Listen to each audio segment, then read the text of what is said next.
আসসালামু আলাইকুম। খুব অতি অল্প সময় দেশের বাইরে যেতে চাই, কোনো বিকল্প নাই। জানি না কেন ইদানিং বাংলাদেশের বিশাল একটা অংশ যারা বিশেষ করে যোগ্যতা সম্পন্ন, যাদের ভালো সার্টিফিকেট আছে বা যাদের এক্সপিরিয়েন্স আছে, যারা বিভিন্ন স্কিলস যাদের এক্সপার্টিজ আছেন, আপনারা বেশিরভাগই দেশের বাইরে আসতে চাচ্ছেন। কিন্তু দুঃখের ব্যাপার, আপনাদেরকে যখন আইএলসের ব্যাপারে জিজ্ঞেস করি যে আপনি আইএলসের প্রিপারেশন নিয়েছেন কিনা বা কি, আপনাদের উদ্দেশ্য একটাই থাকে যে আমার এক্সপিরিয়েন্স আছে, এক্সপিরিয়েন্স দিয়ে নিয়ে নেওয়া যায় কিনা। আমার তো আসলে আইএলস নেই বা ইংলিশের এত অবস্থা বেশি ভালো না, মনে হচ্ছে না আইএলস দিয়ে ভালো কিছু করতে পারবো। এখন ভাই আপনাদেরকে আমি বারবার বলি যে আপনি দেশের বাইরে আসতে চাচ্ছেন যেখানে আপনার বাংলা ভাষা দিয়ে চলবে না। আপনাকে যেমন ধরুন, আপনি যদি ইউরোপের কোনো কান্ট্রিতে আসেন, ইউরোপের প্রত্যেকটা দেশেরই নিজস্ব আলাদা আলাদা ভাষা। এখন আপনি ওদের ভাষা তো বাংলাদেশে বসে শিখতে পারবেন না, ওদের ভাষাটাও জানেন না, আবার সারা পৃথিবীর কমন ল্যাঙ্গুয়েজ আপনি ইংরেজি ভাষাও জানেন না, তাহলে আপনি কিভাবে কি করবেন ভাই বলেন তো? এটা তো সাধারণ জাস্ট কমন সেন্সের ব্যাপার। তো আমি আপনাদেরকে রিকোয়েস্ট করব, বাইরে আসার ব্যাপারে যখনই আপনার চিন্তা ভাবনা আসবে, সাথে সাথে নিজেকে একটু কষ্ট করে প্লিজ আইএলসের একটু প্রস্তুতিটা নিন।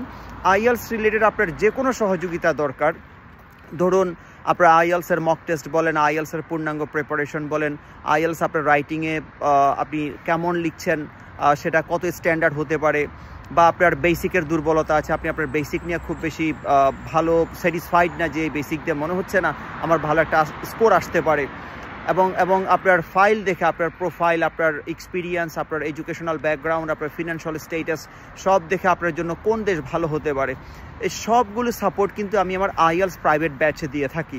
যদিও আমি আইএলস প্রাইভেট ব্যাচের কোর্স ফিটা একটু বেশি নেই, কিন্তু এই কোর্সে আমি আপনাদেরকে পুরো যতক্ষণ না আপনি ভালো স্কোর না করছেন, যতক্ষণ না আপনি একটা দেশে ফ্লাই না করতে পারছেন, ততক্ষণ পর্যন্ত আপনার সাথে আমার কমিউনিকেশান, ডিলিং সবই চলতে থাকে।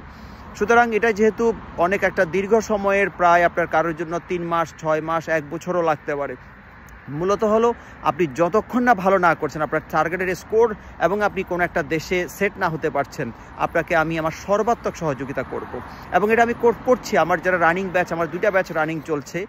যদি আমার ব্যাচ, নিজের পড়ালেখা, নিজের জব সব কিছু মিলিয়ে আপনাদেরকে আমি এত বেশি ব্লগও দিতে পারি না, কিন্তু আমি আপনাদেরকে এটা আমার স্টুডেন্টসগুলো নিয়ে আমি যখনই সময় পাই ওদেরকে আমি মূলত কাউন্সেলিং করি। তো আপনারা যদি মনে করে থাকেন দেশের বাইরে আসতে হবে, প্লিজ আগে আইএলসের ব্যাপারে প্রস্তুতি নিন। আইএলস রিলেটেড যে কোনো তথ্যের জন্য আপনারা আমাকে লিখতে পারেন।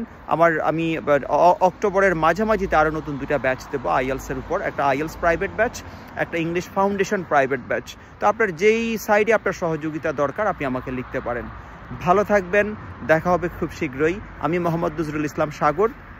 আমি ফিনল্যান্ডের একটা রিসার্চ ইউনিভার্সিটিতে এডুকেশনাল সায়েন্সেসের উপরে স্টাডি করছি।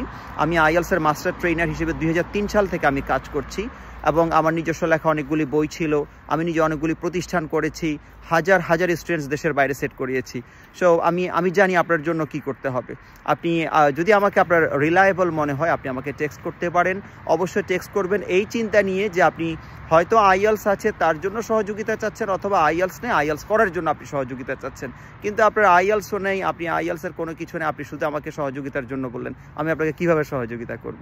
ভালো থাকবেন, দোয়া করবেন। আসসালামু আলাইকুম।